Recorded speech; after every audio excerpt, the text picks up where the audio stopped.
அது இல்லண்ணா அது இல்ல பாய் என் கூட பண்ணனா என் ஃப்ரெண்டு நான் நாளைக்கு ஒன்னா அவனுக்கு நான் இப்ப நான் சத்தியமா பேரு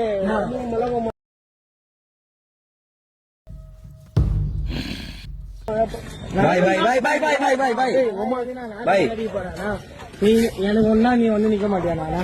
சத்தியமா சொல்றேன் போல் அடிக்க சொன்னாரு போல்ல சுத்தி அவன் வந்து சண்டை அடிக்க சொன்னா இல்லையா சத்தியமா சொல்றேன் அவங்க சும்மா ஜாலி தானா பேசுனேன்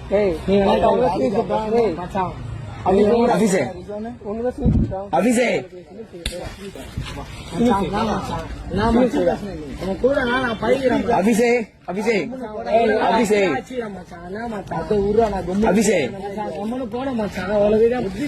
கால கூட மணி போகுந்தா மச்சான் இந்த இடத்துல அடி மச்சான் யாருமே ஆச்சரியம் மச்சான் எங்க அப்பா விட ஆச்சரியம் மச்சான் எப்படி இவ்வளவு கோதில எங்க அப்பா விட அந்த இடத்துல ஏறா நீ அண்ணா